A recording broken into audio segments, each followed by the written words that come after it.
Lovely. Good evening, Zambia. Good evening, Africa, and warm welcome to the bigger program right here on KBN TV from Zambia's capital city, Lusaka, with me, Innocent Piri. You can simply call me IP.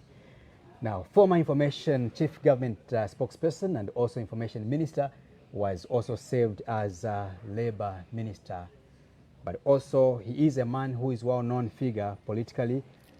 Many have called him a controversial politician or leader. But of course, we're here this evening to find out and establish who Dr. Chishimba Kambwili is from inception, and of course, how he joined politics and where he is today. The biggest question we ask you this evening on the bigger program is also to find out what next, or how the political career or future looks like for CK, as he is called. Doc, welcome and good evening to the program. Thank you very much. Good to see you. Good evening, Happy. Good to see you. You're looking good. Thank you so much. Thank you very much. Also happy to see you in that attire. Oh, it reminds me those days when we used to cover you at Minister of Information. I'm not a suits man. I know, right? I must agree that I'm mostly a shorts man. But there are times that duty demands that you should be informal, dressing. Correct. Okay. You've been well? Yeah, very well. Okay. Extremely well. Right. Yeah. I know you've been quite busy. The last time I think you had a sleepless night was during the Chawama parliamentary by-elections. You worked tirelessly with other leaders to ensure that you return the seat back in the armpits of the Patriotic Front. But we shall get to that later on. Let's begin from here. You are a well-known figure in this country. You are a political guru, as it were, or a veteran. All these titles are on CK. But there could be a few people out there, maybe, with the much respect maybe to a few Gen Zs we have in our homes who may not understand who Dr. Kambwili is. Let's begin from there. Who is Dr. Chishimba Kambwili? Quickly on that. Chishimba Kambwili is a very simple man. Born in Wansha, educated in Wansha Secondary School, and later on went for tertiary education, obtained a diploma in business management and administration, obtained a certificate in industrial relations and trade union studies, later on obtained a bachelor of development studies, and later on I was recognized and awarded the doctorate of public administration.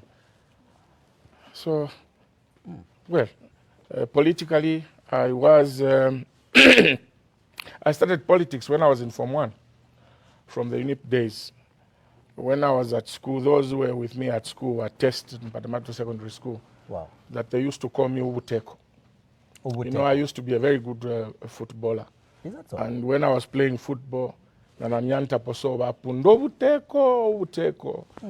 I've been around politically. I would say that almost all my adulthood I've been in politics. I was General Secretary for Student Affairs for the Copperbelt Province for UNIP.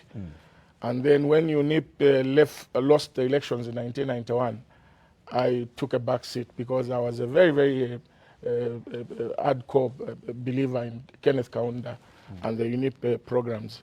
So I never joined the UPND. MMD. I never joined the MMD. When MMD came into power, I was still brainwashed UNIP supporter.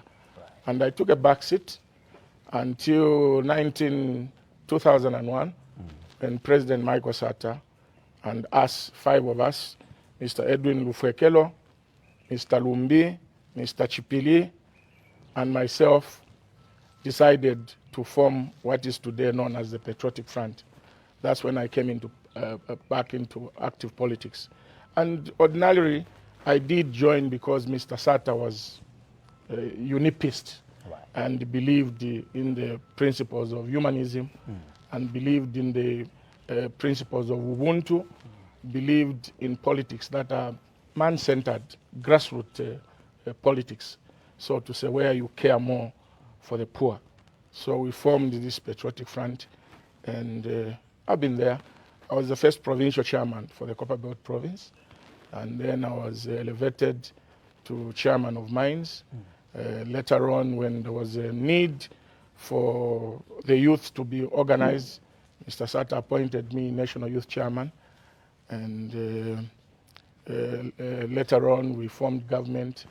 I was Minister of Foreign Affairs. Then I moved to Labor, moved to Youth and Sport, and finally went to Minister of Information and Broadcasting, where I was government chief spokesperson. So I have the requisite experience in politics for, what anybody would look for in a politician.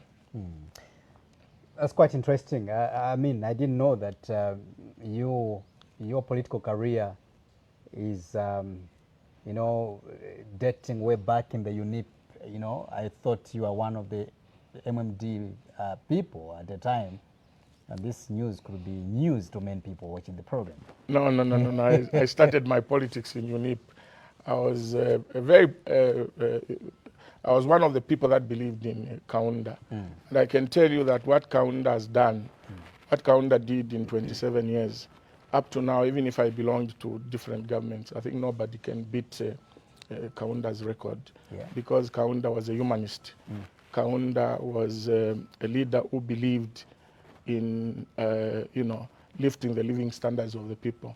Kaunda built this country. Most of the infrastructure that we have in this country was built under Kaunda. So I've been there. Those who knew me from the Copper Belt, if I ask my friends like Rabson Musompo, Jele, Fraser Jele, Fraser Musonda, they will tell you that I have been around politics from a long, long time. When it was not fashionable to join politics, I joined politics. And I remember very well that I'm the one who introduced the competition of selling UNIP cards in schools, where if you sell more UNIP cards, recruiting more members, you were given a prize. And I remember very well Gray Zulu at one time said, if you want to know the strength of the party, go to the Copper Belts, where UNIP card is being sold on a competition basis. Wow. That competition was introduced by me you. when I was General Secretary for Student Affairs. So I'm a grassroots person. I know how to organize the grassroots. I know how to look after structures of a party. I know what structures want. I know what the poor people want. That's interesting. So in short, you have not been nomadic in terms of politics, like other politicians we have seen who have worked with almost all the administrations. No. You haven't been, you're not one of those political prostitutes, as I call them. No. I am a very principled person, and I look at, I believe in calling a spade and not a spade a peg for the sake of impressions. When something is wrong, I call it wrong. When something is right, I would call it right. That's me. So you were part of the UNIP administration regime, or UNIP governance system, not in government of course, but you are one of the members under the UNIP administration. We are talking about a political party which emancipated, this country politically. They ushered us into the political independence which we're enjoying today as a country. When you talk about the UNIP, so many things comes to my mind. You talked about the humanism aspect. You talk about the industries we had at the time. We would be able to manufacture, I think, quite a number of, let's talk about clothes themselves. We used to manufacture them right here in Zambia. But Dr. Keke, for me, I think remains a factor in my life as a journalist, but also as a citizen of this country, because he's a person who fought for political independence, together or hand in hand with other leaders across the region of or the continent of Africa.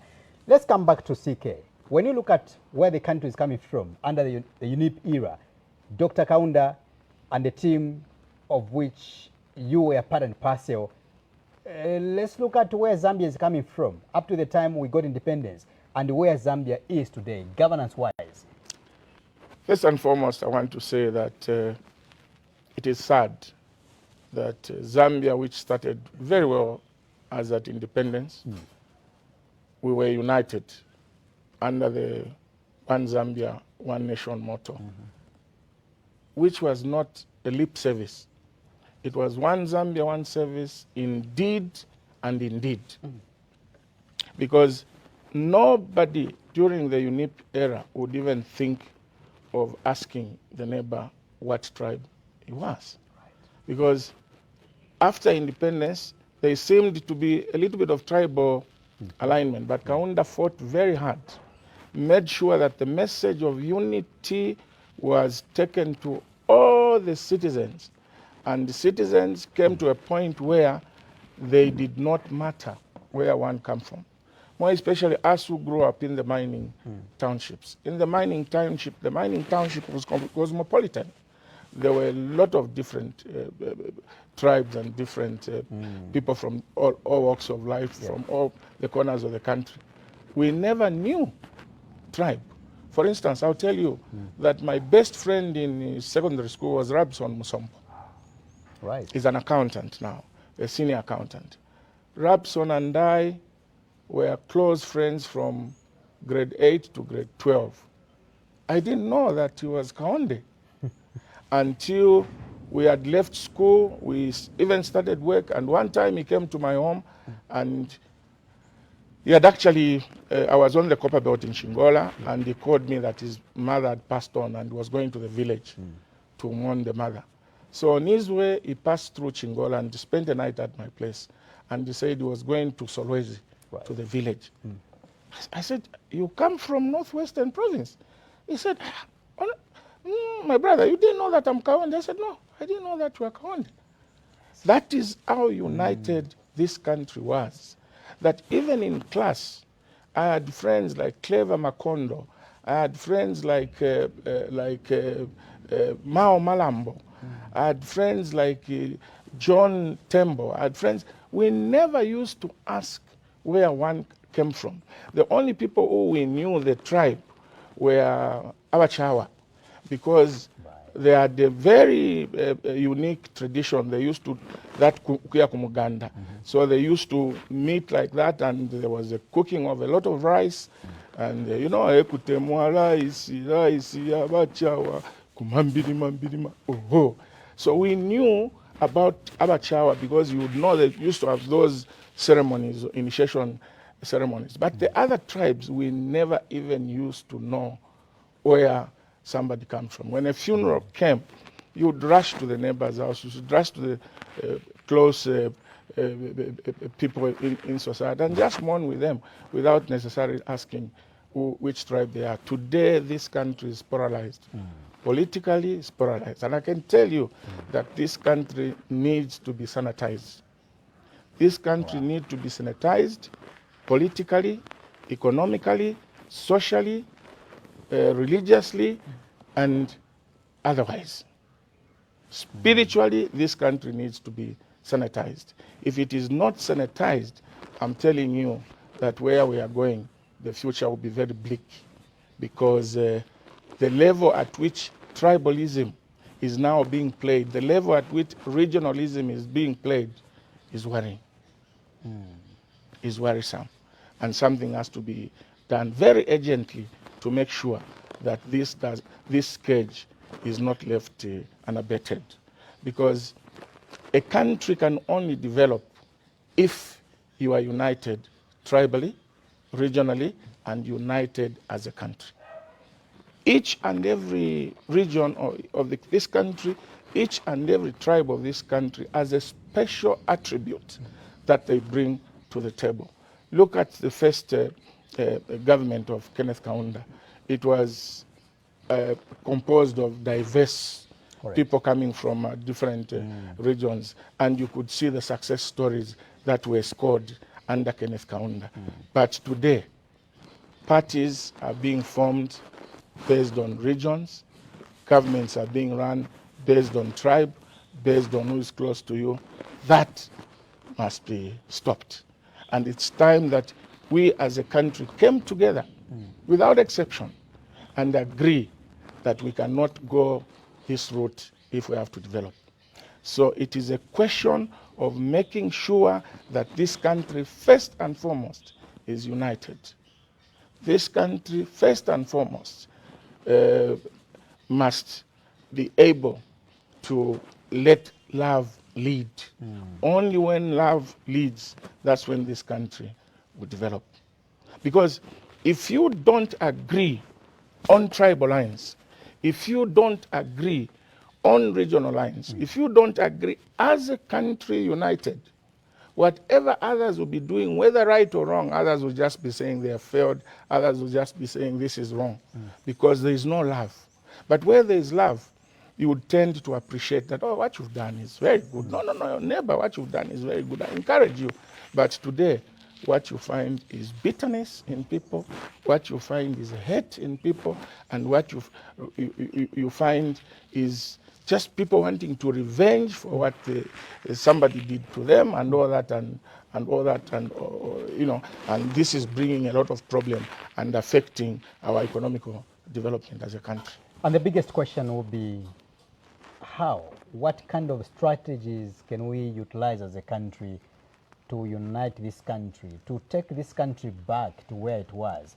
Having learned through the UNIP administration, having learned through the late founding father, Dr. Kenneth Kaunda, the man who preached about the one Zambia, one nation. You know, the slogan which you have overemphasized that during the Kaunda administration, it was a reality. It was not about rhetorics. You know, a man who did not only preach for Zambia or to Zambians, but also he went beyond to preach to the continent about the one Zambia, one nation motto by working hand in hand. For example, if you remember, the Julius Kambarage Nyerere, you know, a man who named one of Dr. Kaunda's, children as Kambarage, you know, these pioneers, these founders were quite united, and all of them, they talked about the ones, one continent, one Africa. If you ask Nyerere, he would say Ujamaa, all those slogans, all that meant to unite this continent, but back home, Zambia. The Samora Machel were here in Zambia under your time in UNIP administration. The question is, why haven't we learned as a country, or not all of us, I would say, especially the leaders of today, why did we go wrong, and what kind of strategy can we use? What has brought this division is nothing but, I would say, partially and to a larger extent, is the multipartism. Right. We have misunderstood the multipartism democracy. Because like I said, when a leader hails from a certain region and forms a political party, you tend to see that people coming from that region always want to align with that leader. Right. They will not respect any other leaders. They will just respect that particular political party whose leader comes from that area. This is what has brought the problem. What we need to do is that we need to involve our chiefs. Chiefs are traditional leaders are very important in this dispensation if we have to unite. And this idea of, if you have to appoint a DC from Southern Province, this is from Southern Province, they all have to be just from Southern Province. If you have to appoint a permanent secretary in Southern Province, they have to be from Southern Province. In Northern Province, they have to be Northern Province. What Kaunda did to make sure that people loved each other and felt that they were one, he used to crisscross appointments. Right. You find that all DCs in Southern Province have different backgrounds. Others were Kaondes, others were Tumbukas, others were Bembas, others were Lozis, others were Lenjes, others were Namwangas. And it took the whole country to have that kind of appointments. But today, you find that in each region, when they appoint somebody, they'll say, no, you have brought a DC who is not from Mporokoso. We don't want, we want our own. We have covered those stories, actually. So people that first and we want our foremost, own. that first and foremost has to come to an end. It doesn't matter. You can be from Mporokoso and be a DC in Itestage. You can be from Itestage, be a DC in Chinsali. That is what we need to inculcate in the young people and in government. Without that, and without our traditional leaders calling upon their subjects and telling them, we are Bembas, yes, but we are not more important than the Tongas. We are Tongas. We are not more important. We are not more different from the Bembas. Ultimately, we are all Zambians. You need to love the Bembas. You need to love the Tongas. If you want to marry, go and marry from Tongaland, from Northern Province to Tongaland. If you want to marry in Tongaland, go and marry from Northern Province. By the way, my family has demonstrated that, because in my family, apparently, most of the people are married to Tongas. Even my own children, You can say that. two of my own children are married to Tongas. That's the way it's supposed to be. But there are certain areas where they don't even allow their children to get married to others. We are dividing the country, and if we don't put the country together, we are heading for disaster. Let's talk about the economy under the UNIP administration as we play it back, where we're coming from as a country, how Zambia's economy was, the status, the economic status of this country was under UNIP administration, but also looking at where we are as a nation. You will realize that, Doc, you and I, and you as a veteran, as a guru in governance, that there was a time at which Zambia's economy would compete with Singapore, for example. You know, but not only that, Doc, you realize that there was a time at which Zambia's budget could able to sustain and support other countries, those who had not gotten their political independence, like South Africa, for example, were supported heavily by Zambia. Talk about Zimbabwe, which got independence in 1980 thereabout. They were heavily supported by Dr. Kaunda, the UNIP, to ensure that much of the resources are pumped in there. Where did we get the money, which today we don't seem to have that money? IP, the late Simon Mwansaka Pwepwe said something that is profound, something that is making Africa, and Zambia in particular, suffer economical setback. Mr. Mwansaka Pwepwe, his soul rest in peace, says, these colonial masters, if you don't handle your independence well, will come back as investors and apply what is known as neo-colonialism, and your economies will never survive.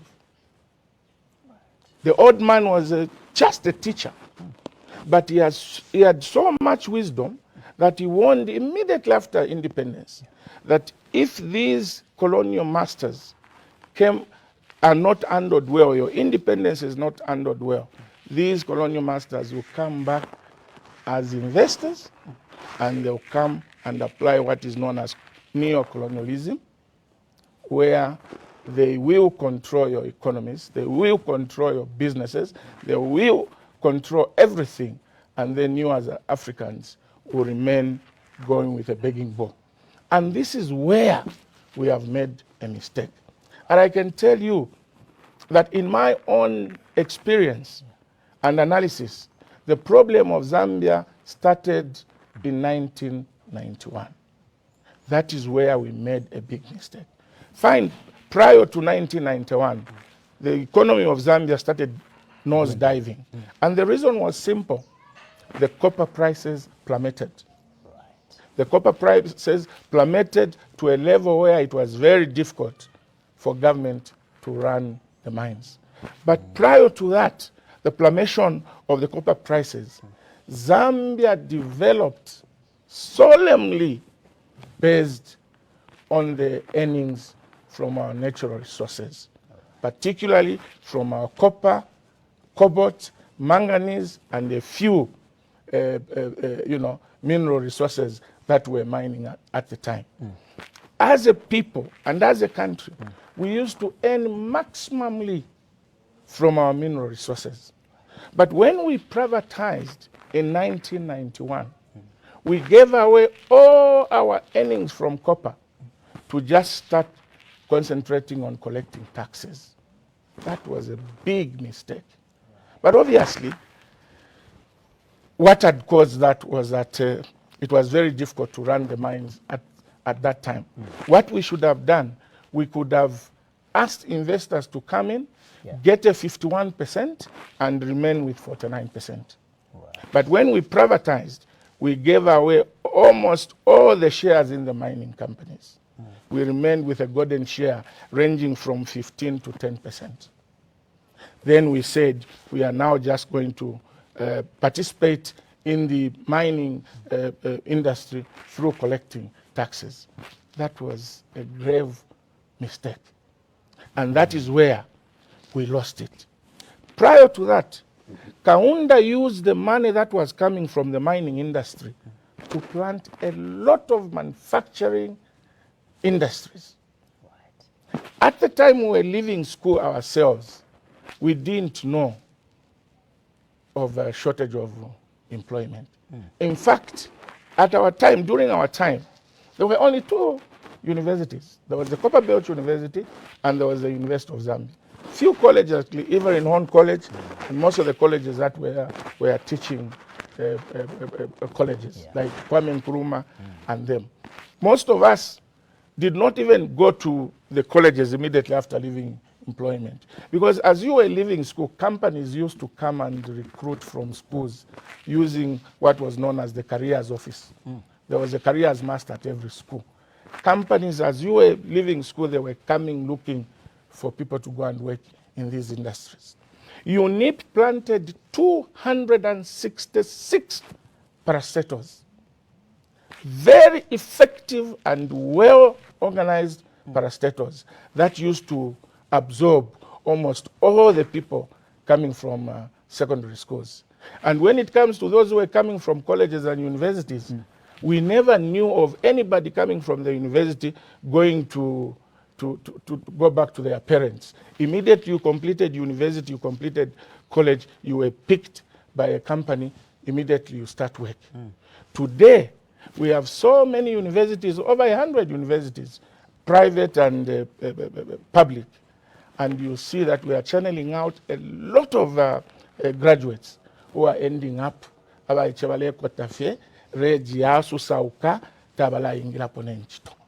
It is because when we privatized completely with those 266 parastatals.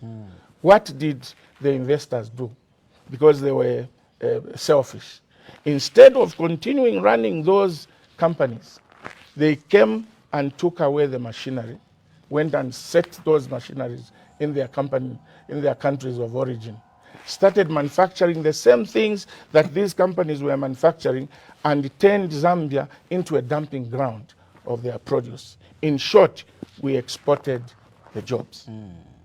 Now, we can go back to the drawing board as Zambia and replant the same industries that Kaunda planted, the same manufacturing industries and the same parastatals that Kaunda built, if we start earning something reasonable from our mining industries. Today, we are giving tax holidays to these mining houses, and we are getting very little. As a result, the country has ended up in debt because the government is not generating as much money from the mining industry. Imagine if we maintained 49% shares with the current copper prices. I'm telling you, Zambia could have been heaven on earth. But it's not too late. It's not too late. We can renegotiate our shares in the mining company. And going forward, we should say any greenfield mining that is going to open, government must have 49%. The investors must have 51%. If we get that revenue from the mining company, we can still replant the industries that Kaunda planted. We can even plant new industries. It is extremely painful to some of us that 52 years after independence, Zambia can be importing toothpicks. Toothpick is imported. We are a dumping ground.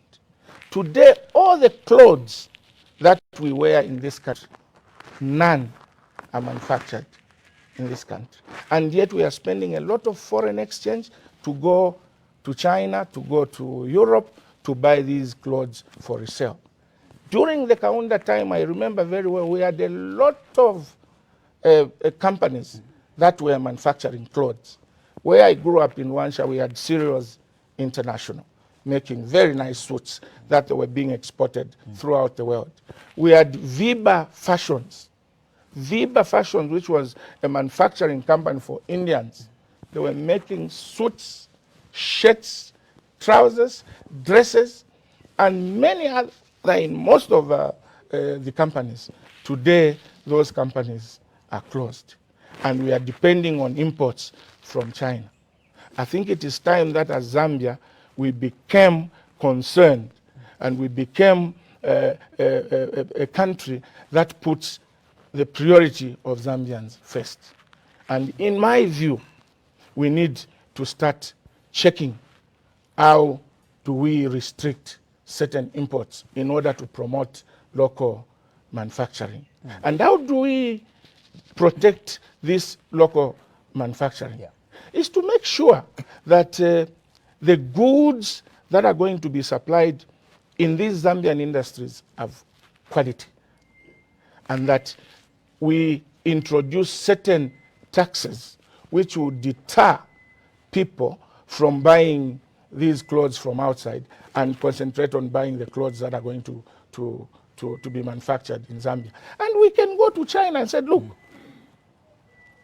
we are buying almost 90% of the clothes that we use in Zambia from here. Why can't you come and set up manufacturing industries in Zambia? If they can't come and set up, if we increase our shareholding in the mining companies, we are going to make enough money that we can start setting up industries like Kaunda did. We can set up factories that are going to manufacture clothes. And obviously, we are going to introduce certain taxes that will deter people from importing goods clothes from China, and obviously concentrate on buying the clothes that will be manufactured in Zambia.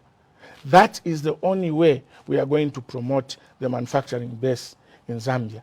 Otherwise, we are a dumping ground. Are you not surprised, IP, that throughout the since we became a multi-party democracy, political dispensation country, when you go to market what you are offering in Zambia to the investors, when you say we have got a greenfield mine where we need investors, investors will come very fast. But when you go to them and say we need investors to come and invest in manufacturing clothes, they don't come. Do you know why? The reason is very simple. They know that should Zambia start, or Africa in general, start manufacturing their own goods, their goods from their countries will have no market. Because they've turned Africa, they've turned Zambia into a dumping ground, a market for their produce.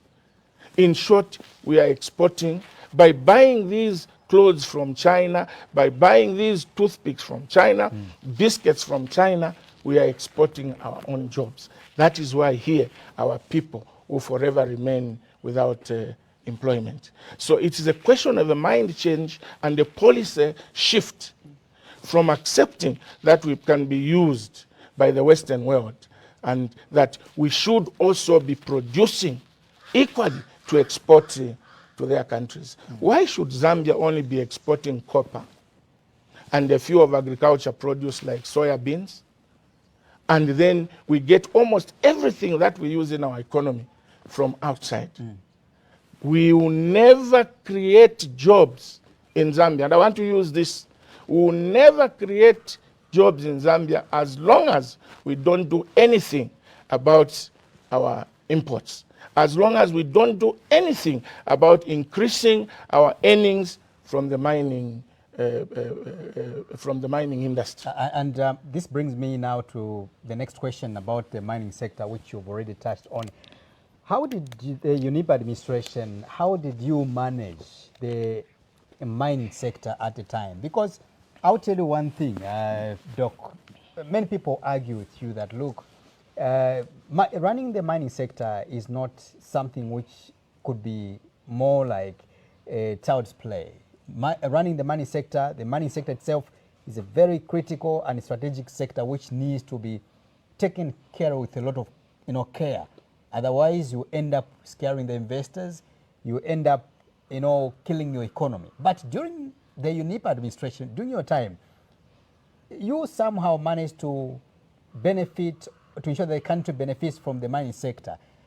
And I'm thinking, as you're submitting, that how possible that the UNIP administration, which was at some point described or called or labeled as a dictatorial or a dictator administration, was able to provide free education from Form 1 up to the last stage. And the country, which is now today called a democratic nation, is unable to provide free education to high tertiary level. And then I'm asking myself, what went wrong, and how did you manage the mining sector today, and how is it today? There's been this notion that the UNIP government failed to run the mines. Correct. That as Zambians, we failed to run the mines. This is an excellent lie. This is an excellent lie. We were played. Right. We were played. You know, when the copper prices plummeted, like I said, what just happened was that our friends in the West, because they were interested in our mines, were not ready to lend us money to reinvest in the mining company, to sustain the mines. They knew that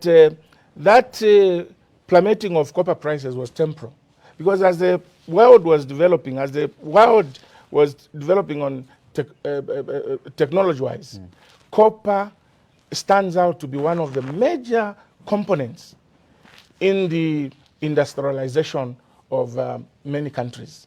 But what these people did, the World Bank and them, refused to lend Kaunda money to revamp the mining company, which led to Chiluba and his friends to privatize the mines. But like I said, instead of privatizing where we give 51% to the investors and remain with 49%, we privatized to some extent 85%, 80%, and we remained with almost nothing. Now, when you ask, where did these investors get the money to reinvest in the mines? It was a trick by our Western friends, who did not just want us to run the mines, because they knew that they needed that critical material called copper to manipulate their economies. They didn't want us to, as a government, to play any role in running the mines. Least we decide that we are going to start manufacturing certain things that are manufactured from copper from Zambia. So they made sure that they did not give us the money to sustain the mine during that bad time, and forced us to privatize the mines to the level that I've already alluded to. Now, it is not too late. As a country, we can say enough is enough. We can say enough is enough, but it takes a strong government. It takes a strong leadership to go this route. Because what usually happens now is that carrots are dangled. When you want to say that we want to negotiate that we increase our shareholding, they tell you that investors are going to run away. Investors will never run away, my dear brother. What investors need is the raw material that is in Africa. So whether you negotiate that they remain with 51%, 49%, they will never run away. This notion of saying whatever you want to do, you want to introduce better taxes like windfall tax, they say, no, the investors are not going. They will not go. They will not go anywhere. How come in other areas other than Africa, mining companies, most of the mining companies, the hosting government hold 51%. And why is it that it's only in Africa where we were forced that we should privatize almost giving away all the shares in the mining industries? Like I've said, as long as the status quo remains the same, Zambia and Africa will never develop. The world today is in need of critical minerals, copper inclusive, and no investor can run away. What we need to do is to put our feet down and say enough is enough. And I can tell you, if I were president, I could have said, this we cannot continue. We have to renegotiate. For those existing mines, we negotiate. For those greenfield mines that are coming on, we need to make sure that it's not negotiable, that investors will only be given 51% and the Zambian government and Zambians are given 49%, so that we earn what is due to us as Africa. Coming to your question where you say what has gone wrong that we used to fund, like it was Zambia Consolidated Copper Mines. The mines belonged to the government. The government was the majority shareholder in the mining companies. So we used to earn taxes from the mines, and we used to earn the share of the profits from the mines. Imagine, last year, Zambia exported about 820,000 metric tons of copper, and the estimated value was about 7.7 billion. Imagine if we had 49% of 7.7 billion. Are you telling me we can fail to plant industries to manufacture clothes? Are you telling me we can fail to plant industries to manufacture biscuits? Are you telling me we can fail to start manufacturing vehicles? We can. This year, 2020, that is 2024, those were the production figures. 2025, Zambia produced 890 metric tons of copper. The value was $8.9 billion. Imagine if we were just given even $2 billion from this figure, or $1.5 billion, it comes to the government. Do you know what we can do with that? We went to the IMF to borrow $1.3 billion, which was disbursed over a period of 3 years. We can make that $1.5 billion if we increase our shareholding in the current mines. And this issue of free education, medicines in hospitals, building new hospitals, building new schools, would be a thing of the past. We'll be doing it on our own. Our country will just transform overnight. But why are we allowing the status quo to continue? And even now, we are calling investors. When they come, you want to give them 80%. We had shareholding in Kansanshi. We have turned that 20% shareholding into royalty. What kind of people are we? What kind of people are we? Look, there was a case in London against First Quantum and ZCCM, where it was alleged that they transferred $2.5 billion from the operation of Kansanshi, which $2.5 billion was supposed to go to ZCCM HI. I don't know what happened. We withdrew that case in London.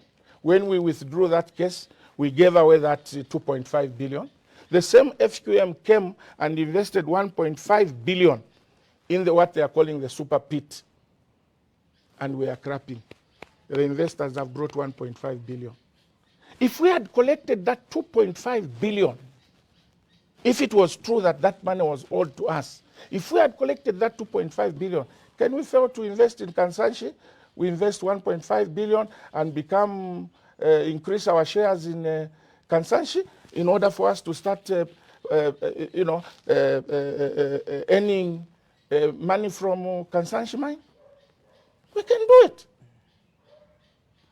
So the way forward for the mining company, for the mining industry, is that, like I've said, we should now move from only getting copper and cobalt to move to the recovery of rare earth minerals and critical minerals. Zambia sits at a number of critical minerals that can be exploited. And the problem is the method that they are using to extract copper and cobalt is archaic. There are new technologies now where you can extract these rare minerals and critical critical minerals. There is the vapor kind of process where you can pressurize certain containers where the pressure coming from there separates the different kind of rare the critical minerals. From the same concentrate that they are getting only copper and cobalt, we can get as many minerals as possible using the new technology. So what needs to be done at the moment is that government must find money to invest in putting up plants to recover critical minerals. And in these plants that government can set up, we need to partner with the investors, not to be collecting taxes. We can raise money to create these plants. I've done a lot of research on this. What we need to, the way to go is now to start manufacturing what is known as nano powders. Okay? Nano powders. These nano powders can be recovered using using what is known as it's called a large-scale nano alloy and super alloy manufacturing plant through an industrial development bond targeted at institutional investors such as pension funds and insurance companies. The bond processing would be invested in the sovereign wealth fund made by the Industrial Development Corporation, which would establish a special purpose vehicle in partnership with foreign technology investors in a 40 IDC percentage and 60% by foreign partners. The plant would process nano powders derived from the critical minerals and rare earth elements into high-value nano alloys used in aerospace, electric vehicles, semiconductors, renewable energy system, and defense technologies. The project would be strategically linked to Zambia mining sector through the Zambia Consolidated Copper Mines Investment Holdings value chain and benefit from electricity generation and many other associated industries. To come up with this plant, you need about $1.5 million. How do we raise this $1.5 million? Zambia can raise... That would be the biggest question now. Zambia can raise about $500 million. We cannot fail to raise $500 million as a country. Right. We have seen what happened.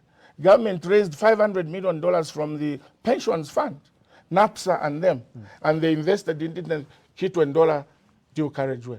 But what we can do, we can raise that $500 million and then we go to the investors and say, look, we want to create this manufacturing base or this plant to manufacture nano powders from different critical minerals. And then we say, we have raised the $500 million and we need a plant for $1.5 million. Can you come? We work together, you invest $1 million and we get 40% share, you get 60% share. When we start manufacturing these critical, recovering these critical minerals, we are going to earn both taxes and we are also going to earn a lot of money from this process. So when we start this new technology, we should not let it to only investors to come and set up this plant. We should be the pioneers. We should be the ones to raise some money. There's a lot of money lying around in private insurance companies here in Zambia and government pensions fund and government insurance companies, which we can mobilize and come up with processing plants to make nano powders. And by the way, the cost of nano powder, copper nano powder, for instance, is about $200,000 per ton. Right. $200,000 per ton as opposed to the $13,000 that we are getting from the cathodes. So you can see that if we have to industrialize Zambia, the way to go is for us to start, manufacturing, to start recovering and manufacturing nano powders and critical alloys. we start manufacturing alloys and super alloys from the same concentrate that we are mining from the mining industry. Right. So there are many ways in which we can raise money. We can use the mining company as a stepping stone to industrialize the country. So it is a question of making proper policies, making right decisions for us to go this route in the mining industry. And above all, like I've said, we need to negotiate to have more shares. And if we have to start this new project using the same, for instance, we can say that Kansanshi mine, for instance, Mopani, we have got 30% or 40% shares. Instead of you giving us in monetary terms, give us the concentrate. We process that concentrate into nanopowders to recover, into nanopowders, which nanopowders we can sell once processed to about $200,000 per ton. Right. So there is a lot that can be done. There's a lot that can be done in the mining sector. Doc, when you are a national leader, you've moved across the country, you've moved from one village to the other, you've moved from one town to the other. When you look at the face of Copper Belt today, which has been always a food basket, or which has been the major producer of copper, the word Copper Belt, or the name Copper Belt, did not come from the Bruce. It came because of the copper production that this country has always benefited from there. When you look at, for example, you go to Copper Belt and you look at the faces of main people in the Copper Belt, where we're coming from and where we are today. Because, of course, successful leaders will tell you that, look, I'm the best leader. They will be, convincing you and I that Copper Belt is much more transformed than where we're coming from. When you look at a resident of Copper Belt, would you see hope on their faces in that you are fully convinced that these people are really benefiting from the dividends coming from the minerals we have in that area? IP, the most developed province in this country is Lusaka. The second developed province is the Copper Belt. Ask yourself, how did Copper Belt transform? How did Copper Belt have the infrastructure that they have? It all comes to the same things. Right. The mining companies used to build infrastructure, starting from hospitals, clinics, houses where the miners are living, social amenities such as clubs. They used to build even shopping complexes, which they used to lease out to businessmen to conduct business to benefit the miners. Today, the investors that we have, all they come to get is profits. If you look on the Copper Belt province, we have almost 7 or 6 shafts at Chambishi. Go and look at Chambishi Township today. Is a dead town. Kalulushi equally. Go to Northwestern Province today. Kansanshi, one of the biggest mines, is situated in Northwestern Province. Lumwana, situated in Northwestern Province. Kalumbila. But what has the mining companies done in those areas? When you go to Kansanshi, for instance, you find they've made very beautiful houses in the golf course, and they've even put a wire fence there. Only those senior officials and the expatriates live in those houses. They don't care where the miners live. There should be a policy to say, when you open up a mine, you must first build houses for your employees. Just like the mining companies, even before the mines were ZCCM, the investors, Anglo-American, them, used to build houses. That's how they built houses in Chingola. That's how they built houses in Mufrila. That's how they built houses in Chambishi. Since privatization, there is no single mining company that has built houses for its employees. Today in Wansha, what is happening, you would be sad that they are opening 28 shafts. They have enclosed a certain area in a offense where they are building houses only for Chinese nationals. Now the question is, where are the Zambian mine workers going to live? Because Chilumba sold houses to sitting tenants, meaning therefore that those miners who were there at that time live in those houses which are in the mining townships. And of course now, Kuma mining townships, people don't move. Now where are these new miners going to live? There must be a policy to compel mining companies to build houses for their employees, just like in the Kaunda time and in the Kaunda days, mining companies would definitely, they were not going to operate without building houses. They never used to operate without building clinics. They never used to operate without building, these social amenities. Do you know where the name Chibuku comes from? Tell me. Do you know where the money Chibuku comes from? Chibuku came from the mining area. When they built those recreation centers, taverns, right, where they were selling Chibuku, what used to happen was that the miners would go there and they are written in a book on credit. They used to collect Chibuku on credit. And they used to say to Amku Nobo Alawa Muchibuku. Kuya Lembafe Muchibuku.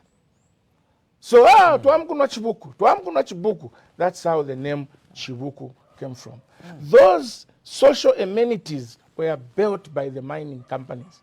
In every section where miners lived, there used to be a tavern. Nobo Alawa Muchibuku. That's where the name Chibuku came from.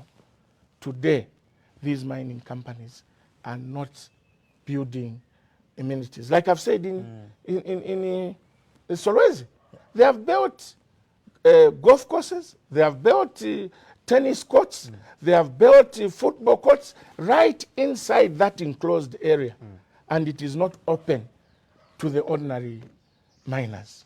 So the way forward is that these investors who are coming must be compelled to build houses for their employees. Let's talk about job creation. I know you earlier, I think, mentioned something, you explained about job creation in the country. You gave an example that during the Kaunda administration, it was the employer himself or themselves who were looking for employees. It was, life was quite easy. But today you find that we've got a lot of job seekers on the street as we speak. With so many universities, if you talk about the public universities, they are also offloading job seekers every now and then. Come back to the private sector as well, which is equally offloading more job seekers today. People are graduating every day. But also somehow the government will tell you, or different leaders will tell you that, look, we are trying, or we've done our job in creating jobs for our people, which is good if you ask me. But the biggest question I have for you, Doc, because you've been a government minister in various positions, but I'll pick the position you held as the Minister of Labor at a time because you were more like looking at all these things. How qualitative are these jobs we offer or being offered today? And also the conditions of service to an employee working right now and watching the program, and he or she would want to listen to Dr. Kambwili, who is a former Minister of Labor before. Are these jobs being offered today of quality? And are the conditions of service for our employees today impressive enough? Well, there is no job which is not a quality job. Right. All jobs are quality jobs. And that's a problem that we have in Africa. Right. We tend to look down upon certain jobs. Right. All jobs are important, but what is important, how much are those jobs paying? How much are people earning from those jobs? For instance, in England, in South Africa, you can be a cleaner in a hospital. Right. You earn enough to earn a living, look after your children, take your children to school. Right. In England, in South Africa, you can work in a shop. you earn enough to rent a house, look after yourself, dress your children. That is why I said all jobs are quality jobs. But what is important is the pay that is made to these type of employees. Right. When I was labor minister, I started the implementation of minimum wage. And I think by the time I was leaving office, the minimum wage was close to 1,000 kwacha. Up to now, the minimum wage still remains at about 1,000 kwacha. Where is the government? Where is the government? The cost of living is going up every day. But the pay that is given to people doing different kind of jobs is nothing to talk about. If a job cannot pay you well, it is not a qualitable job. But it's not the kind of job that is not quality. It is the pay that is poor. Most of these countries like America, when you hear we've created so many jobs, it's in industries, it's in shops, it's in warehouses, it's in manufacturing industries. But today, people who work in the manufacturing industries here in Zambia, people who work in the shops, people who work in the hospital, how much are they paid? And all starts with the government. How much is the government paying the civil servants? Now, if government cannot pay its civil servants well, it is very difficult for government to think of going to tell the private sector to pay well. When I was Minister of Labor, we increased the salaries for civil servants between 150 to 200% across the board. That is where you saw there was a Cantamania, there was people buying Toyota Corollas and all that and all that. From the time I left as labor minister, there has never been a reasonable salary increment to civil servants. So we need to go to the drawing board and say what will be the sector minimum wage, so that whatever people are going to be earning must be enough to sustain them. Without people earning enough money to sustain them, all the jobs, I can say they are not quality jobs until they pay. And that is why the PF government, when I was labor minister, decided to start the minimum wage so that our people can be paid something reasonable. And to create jobs is not akadabra. You need to diversify the economy, not lip service. For instance, I just gave you an example of extraction of, manufacturing of nanopowders and extraction of critical minerals. You know, we have a lot of critical minerals, like I said. We have lead, we have zinc, vanadium, we have samarium, nickel, carium, barium, manganese, etc., etc. So from these, we can manufacture critical materials. Right. Diversify from not only producing this, but to manufacture critical materials. From the critical materials, we'll have alloys, super alloys, and catalysts.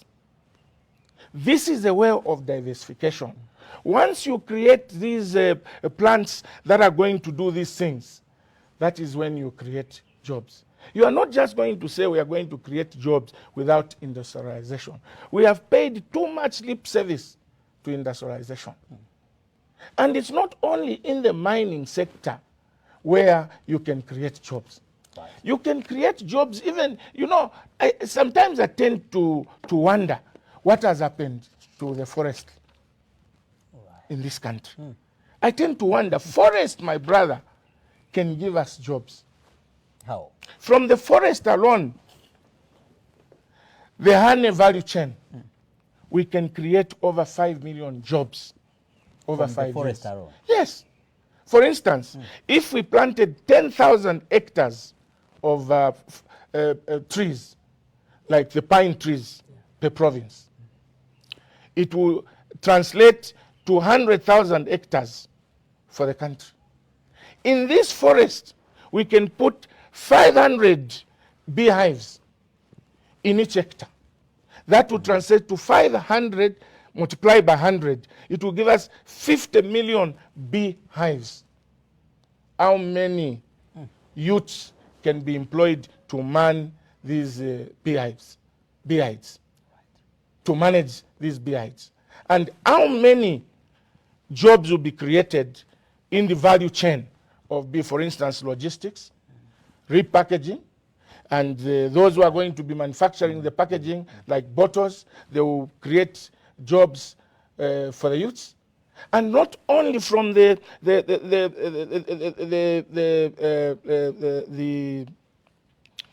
honey, the honey value chain. We can also create jobs by manufacturing certain certain things from the timber itself. Carpenters will have a lot of jobs. Today we are importing zescopores from Zimbabwe. We are exporting those jobs. If we planted 10,000 hectares per province of forest land, I can tell you that we are going to create a lot of jobs. Using the forest value chain up to value addition, where you can even manufacture tables. Most of the furniture that we are using in this country today is exported, is imported. And yet, we have got even the mukula tree. Yeah, we export the mukula tree to China. The Chinese go and make the furniture comes here. This is why I was saying we should say, look, we are not going to export mukula in raw form. Those Chinese who are interested in wanting to use mukula in their manufacturing industry should come and set up their manufacturing base here in Zambia. Then you'll have you'll have the mukula, you know, you have access to the mukula raw material.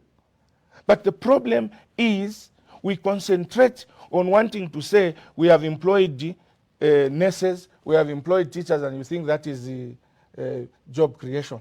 There are many ways of creating employment. It's just that we have not put our minds together as government to implement programs that will create jobs. As long as the manufacturing base, like I said, we don't industrialize, we keep on allowing certain imports to come in this country, we are not going to create jobs. We can only create jobs once we improve on the manufacturing. How do we improve on the manufacturing? We can bring investors to come and invest in the manufacturing. As long as they come, they must partner with Zambians. And secondly, do a restriction on certain goods.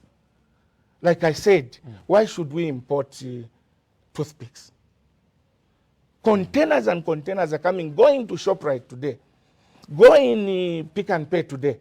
You would find that almost all the toothpicks come from China. We can't make it to pick the remains in our in our tooth. Really. And then you say we are going to create jobs. How are you going to create jobs if you are importing everything that you use in the economy?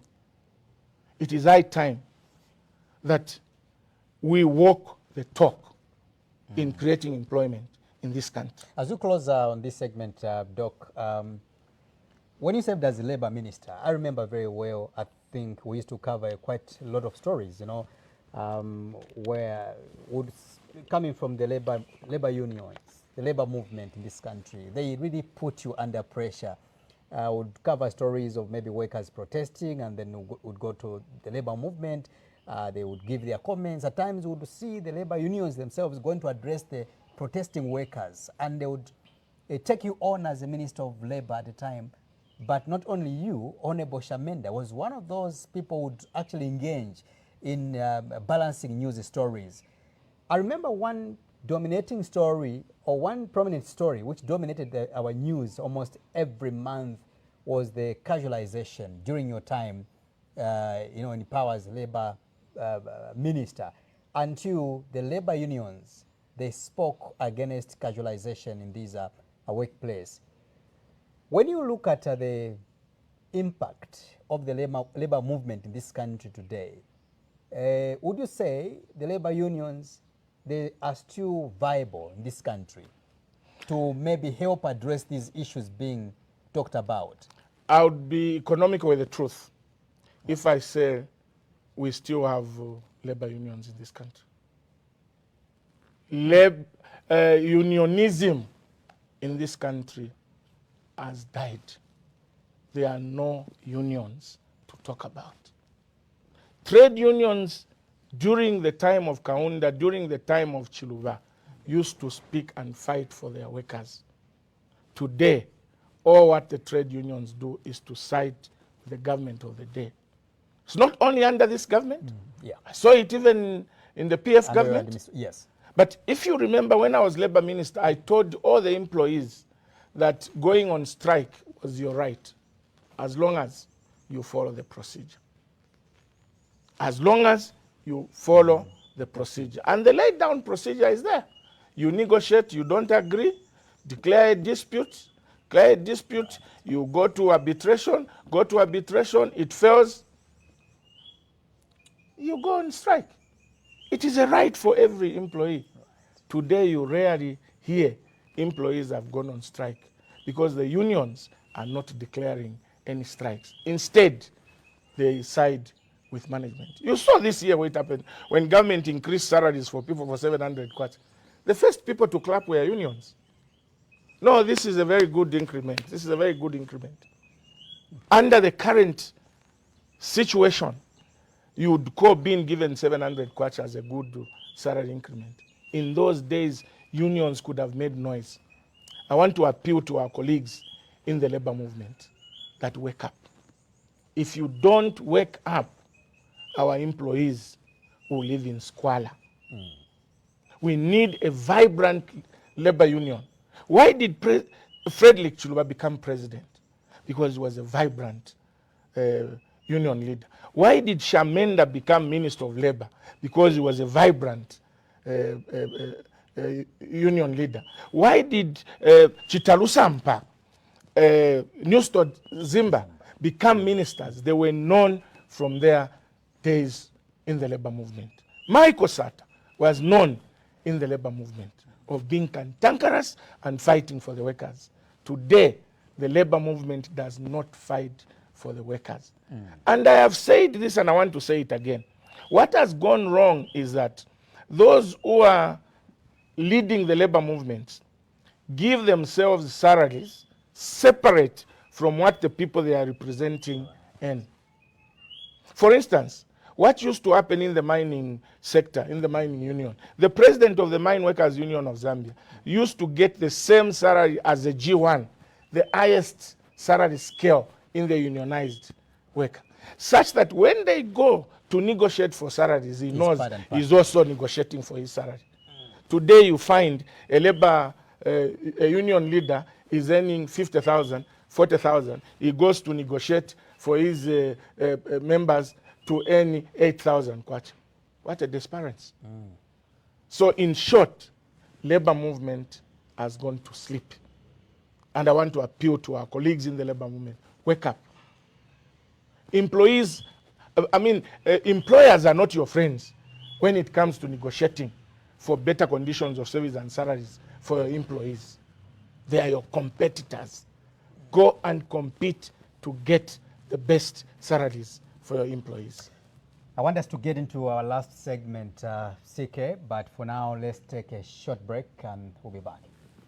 Mulenga, are you ready for the group presentation? I am. Hey guys! You even missed the lecture. Yeah, but the voters card verification dates are out. So what's going to happen? I passed through the polling station to check my details. Me, I'll just vote on election day. You get? Your vote is your right, and verification is key to the voting process. The inspection of the register of voters is on.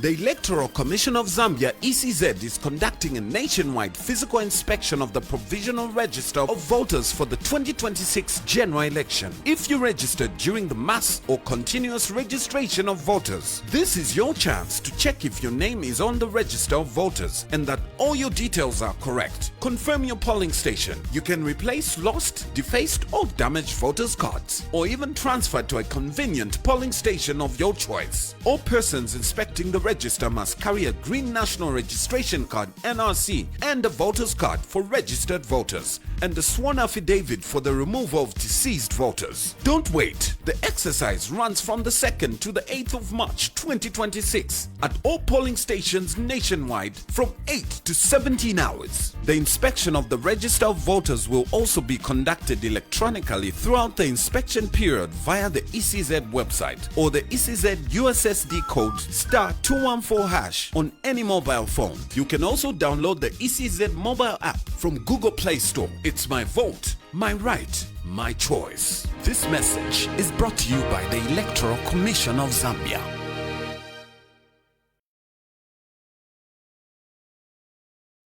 Thank you so much. You're still watching the bigger program right on KBN TV from Zambia's capital city, Lusaka. And of course, we are found on DSTV channel 279, GoTV channel 27, and also tops at decoder channel 102.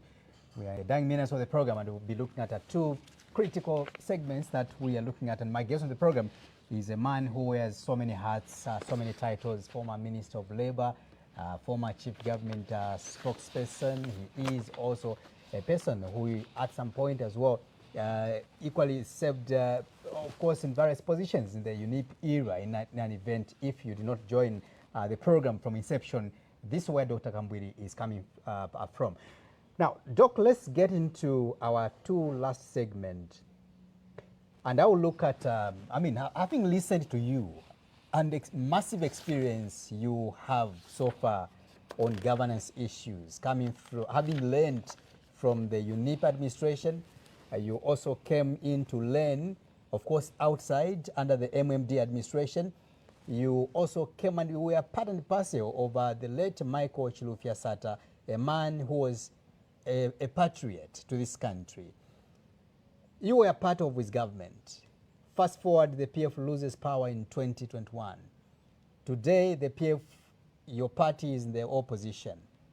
And then one will be asking you, or one will be wondering, say, why is Dr. Kambwili not offering himself for leadership, either in the PF as they are about to hold the convention? What is going on? You just want to sit on this, this experience you have? What's going on? Well, let me say this, that in Bemba the same Pombo Vidima, Ababidima Tabaya. When some people come on the political scene, they know better than those who have experience. You let them go and crash first. You let them go and crash. Wow. For some of us, we decide to watch from the terraces. But I think time has come that Zambians must stop looking at people that give them money in order for them to vote for them. I don't believe in those kind of politics. For me, I believe in offering alternatives, offering proper policy direction, offering quality leadership in order for people to buy into me being president. And I think from the experience that I have, being in opposition in PF, going into government into PF, going back to opposition in under PF, and wanting to go into government, I can safely say I am ready for the challenge of leadership. If people want this country to move forward with quality leadership, leadership that cares for the people, I am there offering my leadership. And my first call is to the PF convention that will soon be held, that our delegates must analyze all the candidates. I'm not saying that I'm the best candidate. I am offering myself with my experience and my knowledge, but as you go to vote as PF delegates, know what you want. Do you want to participate in elections for the purpose of just participating, or you want to participate with the purpose of winning? If you are looking at a candidate that can win you the election, I am offering myself just like others are offering. Analyze us and make a decision. Otherwise, to answer your question, I am ready for the PF presidency. But I did not rush. I wanted others to offer themselves so that there is comparison. People can compare who could be the best man for the job. This country is in problems. This country is in problems. Look at what is happening now. Today we cannot say we have a parliament. Today we can't say we have a parliament. Why do you say A so? parliament where members of parliament are chased away from the house for doing their job, for debating. I have never seen a parliament that has expelled or suspended so many members of parliament like what we have seen in the last 4 years. Members of parliament are not free to debate. Today, every time members of parliament, more especially those from the opposition, want to debate, they are told, order, order, order. You can't go that way. You can't go that way.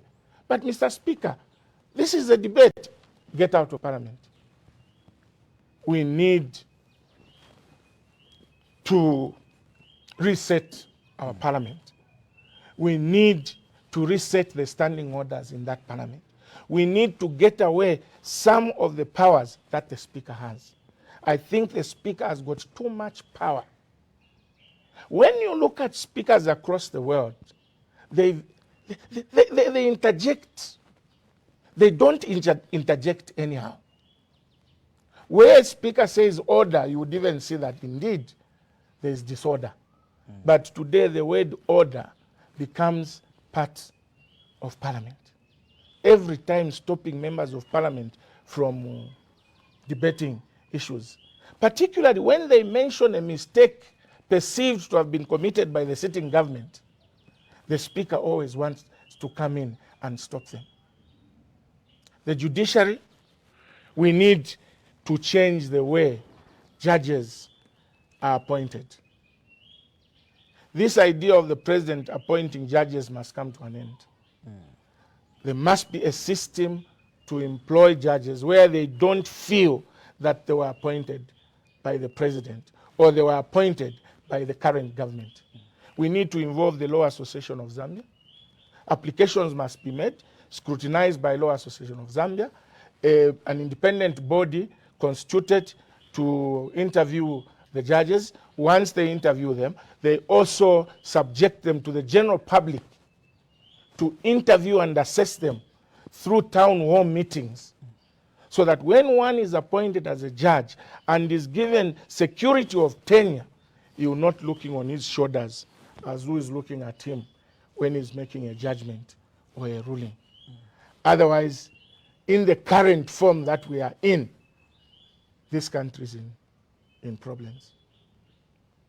Also, I think the presidency has too much power in this country. We need to take away some of the powers of the president. For instance, the appointment of judges, the appointment of boards in the parastatals, the appointment of commissioners in the commissions. I think some of those must be done away from State House so that these people appointed can do their jobs without thinking that we're appointed by the government, and if I don't do what the government wants, I risk losing my life. And when I say this, I'm not talking particularly about what is going on in UPND. This has been going on for some time. And I think it's high time as Zambians agreed that we must reduce the powers of the president. Do you have in mind when the PF convention is going to be held? Well, Because I know that your convention was supposed to be held last month. You kept on postponing. What has been the issue? Or maybe the question is, when is the PF convention going to be held? Very soon, but I don't know the date. We're supposed to announce the date. Very soon, but I don't know the date. Secretariat, through the Secretary General. Right. All I know is very soon, but I don't know the date. You seem to have held the party, I mean the people of Zambia, you know, at ransom because you are the biggest opposition political party in Zambia, and you've kept on postponing this convention.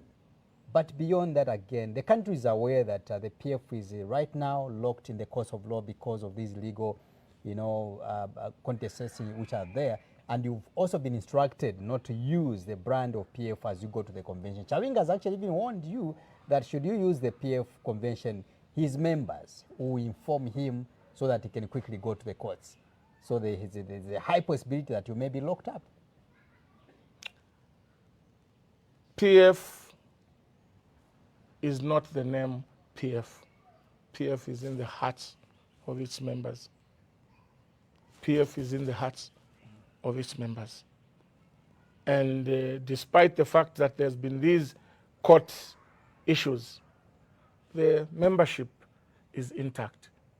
And I think by and large, the membership, not I, not Lubinda, the membership will make a decision. Let me get your side of a story regarding some members you've been readmitting to the party. And a lot is being said that some of these members are more like bringing confusion in the party. Whether those true, that's a true information or not, I will leave it elsewhere. But I'll base my question on the readmission of Dr. Chitaluchufya, because this is a man which your party condemned, that this person, because you voted for Bill 7, you are among those who have been expelled. What necessitated to the readmission of Dr. Chitaluchufya? And the question is, maybe, how special is Dr. Chitaluchufya that your party could bow to the pressure, for lack of better words? I am not the right authority to talk about that issue. I think that issue should be directed at the Secretary General or the President. Right. You know, I am a candidate. Dr. Chitaluchufya is a candidate. I cannot discuss a fellow candidate. Rest accused of wanting to destroy the reputation of my competitor.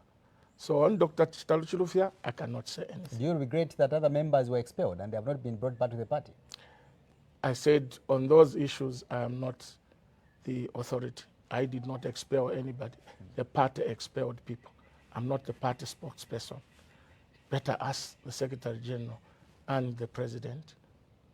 The Secretary General is a chief spokesperson, and there is a spokesperson in the name of Emmanuel Mwamba. I cannot answer to those questions. In an event, if you are to lose the presidency in the PF, is Dr. Kambwili willing to support whoever is going to emerge as a winner? Chishimba Kambwili, in 2015, when Mr. Sata died in 2014, stood as president. And when President Edgar Lungu emerged winner, supported President Edgar Lungu. So, who am I to refuse today? Who am I to refuse today? He who wants to lead must be prepared to be led. He who wants to lead must be prepared to be led. Your last message, Doc, as we go, as we face into the camera. What is your message to the people of Zambia ahead of the elections coming up in 4 or 5 months from now? I think what I should appeal to the people of Zambia is to scrutinize all the people that are standing.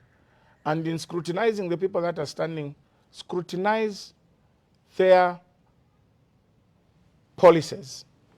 What policies are they prepared to offer the people of Zambia? Are these policies for the good of the country, or are these policies for the bad of the country? Scrutinize all of them, including the current government. Scrutinize their policies. Have their policies worked for you in the last 5 years they've been in power? If the policies have not worked for you, you have the right to make a decision. What is important is we should analyze what people are telling us when we are going to the election. And when we're analyzing, let us look at these issues. Are these things doable or not? Because if we don't do that, we end up voting wrong people all the time. The time has come for elections. Everyone must look where they are and say, has my life been improved? How do I improve my life? Am I going to improve my life by voting for this candidate, or that candidate? What is this candidate telling me that I should buy into? What is the next candidate saying that I should buy into? Let's be critical and not just follow handouts. Because today, politics seems to be determined by who gives the largest handouts, who gives money. That should not be the basis. We shall forever be voting mediocre leadership. Doc, thank you so much for coming through to the program. Thank you very much. Thanks. Thank you. Wish you the And best. by the way, let me appeal to the Zambians. We have 4 critical issues or challenges facing the country as we go to the elections. And I think these are the challenges that you should ask yourselves why you should vote for certain candidates. The first one is the persistent poverty and inequality that we experience. Persistent poverty and inequality. The second one is limited job creation. The third one is physical constraints and debt burden. And the last one is the cost of living and energy challenges. These are the challenges that we have as we go into the elections. It's up to you, Zambians, to look at who is going to help you overcome these challenges. Long live Zambia. Thank you very much. Thank you very much. I've been speaking to Honorable Dr. Chishimba Kambwili, one of the presidential aspirants here in Zambia, but also in the party front. This has been the bigger program with me, Innocent Piri. May God bless Zambia. May God bless Mother Africa. Good night.